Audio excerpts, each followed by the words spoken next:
अस्सलामुअलैकुम एवरीवन, क्या हाल है आप सबके। आई होप आप सब ठीक होंगे। बहुत सारे लोग मुझे मैसेज करते हैं कि हमने आईटी में डिग्री की हुई है, हम मैकेनिकल इंजीनियर हैं, हम इलेक्ट्रिकल इंजीनियर हैं, क्या हम कोरिया में आ सकते हैं। तो जी हाँ, आप बिल्कुल आ सकते हैं। अगर आप किसी भी फील्ड के अंदर आपके पास डिग्री है और रेलिवेंट काफ़ी अच्छा एक्सपीरियंस भी है तो ये वीडियो आपके लिए है। तो इस वीडियो को एंड तक लाजमी देखें। आई होप कि इस वीडियो को एंड तक देखने के बाद आपको एक पूरा रोड मैप नज़र आ जाएगा कि कैसे आप डिग्री के बाद कोरिया में आ सकते हैं। अस्सलाम वालेकुम एवरीवन, क्या हाल है आप सबके। आई होप आप सब ठीक होंगे। मुझे बहुत सारे लोगों के मैसेजेस आ रहे हैं, वो मुझे ये कह रहे हैं कि भाई हमने इलेक्ट्रिकल इंजीनियरिंग की हुई है, हम बतौर इंजीनियर काफ़ी अरसे से काम कर रहे हैं, हमने मैकेनिकल इंजीनियरिंग की हुई है, इलेक्ट्रिकल इंजीनियरिंग की हुई है, आईटी में काम किया हुआ है, या इवन जो भी प्रोफेशनल जो है ना वो स्किल्स हैं उनमें काम कर रहे हैं, और हम चाहते हैं कि क्या हम कोरिया में आ सकते हैं या नहीं आ सकते, इसके बारे में डिटेल्स बताएं। तो इस वीडियो में मैं कोरिया के अंदर रहते हुए E9 से E7 4 में कन्वर्जन की बात बिल्कुल भी नहीं कर, मैं इसमें E7 की बात कर रहा हूं, जो कि आप अपने कंट्री में रहते हुए कोरिया में अप्लाई करते हैं और अपनी फील्ड के अंदर कोरिया का वीज़ा हासिल करते हैं अपनी कंट्री के अंदर रहते हुए। तो सबसे पहले बात ये कर लेते हैं कि भाई E7 वीज़ा होता क्या है। E7 वीज़ा होता ये है कि आप कोरिया में जो भी कंपनीज़ हैं डिफरेंट फील्ड्स के अंदर जो काम कर रही होती हैं वो इंटरनेशनली बंदे हायर करती हैं ना, तो उनको इंजीनियर्स चाहिए होते हैं, आईटी के चाहिए होते हैं, या जो भी फील्ड होती है उसके अंदर उनको बंदे चाहिए होते हैं, उनको हायरिंग करनी होती है। तो वो अपने जॉब्स के जो है ना वो पोस्ट करती हैं, जॉब्स पोस्ट करती हैं डिफरेंट वेबसाइट्स के ऊपर। वहाँ से जो लोग होते हैं जिनको नीड होती है वो उस पर अप्लाई करते हैं। अप्लाई करने के बाद अगर वो उनकी रिक्वायरमेंट्स को मीट करते हैं तो मीट करने के बाद इंटरव्यू होता है, इंटरव्यू के बाद हायरिंग होती है, और हायरिंग के बाद इमिग्रेशन के थ्रू उनका E7 का वीज़े का प्रोसेस शुरू होता है, और उसके बाद वो वीज़ा हासिल करने के बाद अपनी कंट्री से डायरेक्ट कोरिया के अंदर आते हैं। तो इस वीडियो को आप कंप्लीट देखें, कंप्लीट देखने के बाद आपको बहुत सारी चीज़ें समझ में आ जाएंगी। तो चलिए वीडियो को शुरू करते हैं। तो सबसे पहले बात करते हैं स्टेप 1 की। स्टेप 1 ये है कि आप अपनी क्वालिफ़िकेशन देखें कि आपने कौन सी डिग्री की हुई है, कौन सा आपने डिप्लोमा किया हुआ है, और उस डिप्लोमे के अंदर अपनी जो फील्ड है उस फील्ड के अंदर आपने कितना ज़्यादा एक्सपीरियंस किया हुआ है। वो सारी चीज़ें देखने के बाद आप एक प्रोफेशनल लेवल की सीवी बनाएं। सीवी बनाने के बाद आप गूगल पे जाएं। दूसरा स्टेप ये है कि आप गूगल के अंदर जाएं। गूगल के अंदर जाने के बाद आप वहाँ पे अपनी जॉब सर्च करें कि अगर आप आईटी के अंदर काम करते हैं, अगर आप इलेक्ट्रिकल इंजीनियर हैं, मैकेनिकल इंजीनियर हैं, जो भी स्किल आपके पास है उस स्किल से रिलेटेड आप कोरियन जॉब्स गूगल के ऊपर जाके सर्च कर सकते हैं।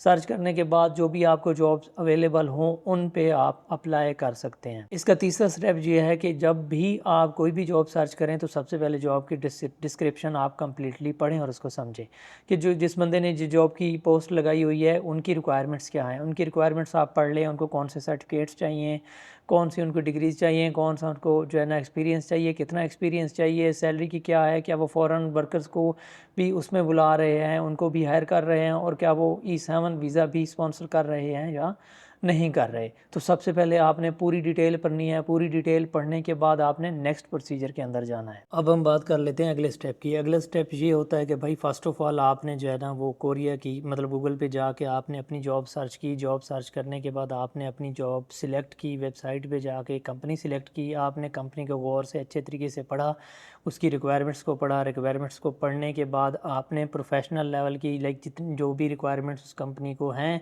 मुतलका फील्ड के अंदर, वो रिक्वायरमेंट्स बेस आपने अपनी सीवी बनाई, आपने अपना एक्सपीरियंस बनाया, आपने पूरी डॉक्यूमेंटेशन मुकम्मल की। मुकम्मल करने के बाद आपने कंपनी के अंदर अप्लाई कर दिया। अप्लाई करने के बाद कंपनी आपकी सारे डॉक्यूमेंट्स को रिव्यू करती है। रिव्यू करने के बाद नेक्स्ट टाइम के अंदर कंपनी आपका इंटरव्यू कंडक्ट करती है।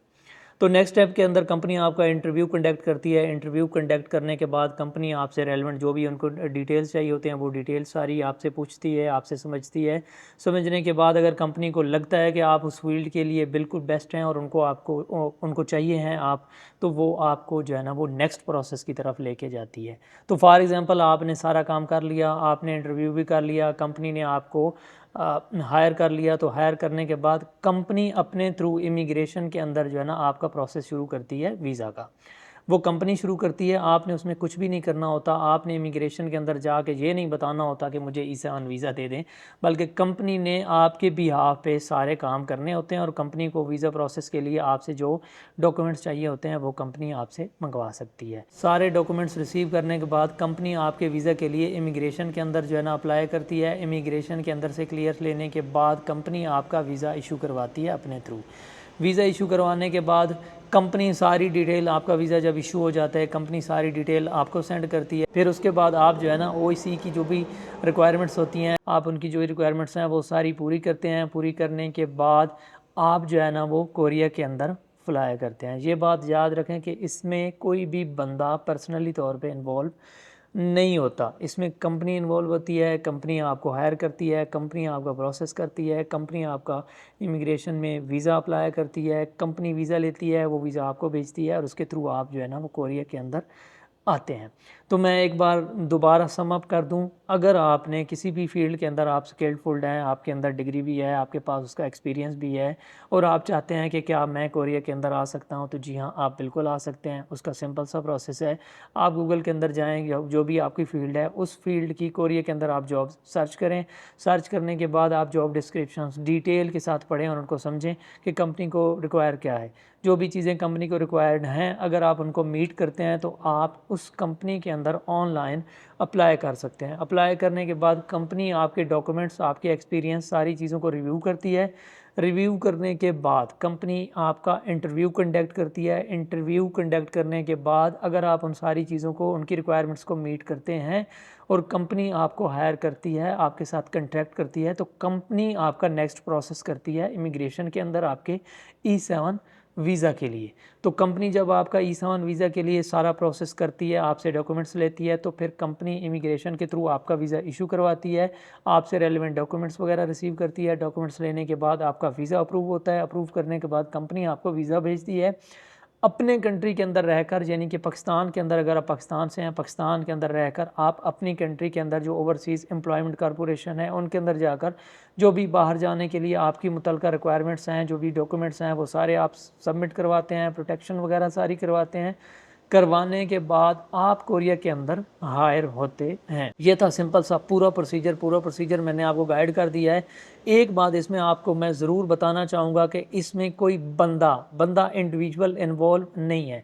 अगर कोई भी आपको बोलता है कि भाई आप मुझे इतने पैसे दे दो, मैं कंपनी में बात करूँगा, आपको वीज़ा दिलवा दूँगा, तो ऐसा कुछ भी नहीं है। हमेशा अगर आपने डील करना है तो आपने सिर्फ़ और सिर्फ कंपनी से ही डील करना है डायरेक्टली। कंपनी ने आपसे कोई पैसे नहीं लेने, कंपनी ने आपसे रेलेवेंट डॉक्यूमेंट्स लेने हैं और आपने सारी रिक्वायरमेंट्स को मीट करना है। मीट करने के बाद इसमें कोई बंदा पर्सनली तौर पर इन्वॉल्व नहीं होता।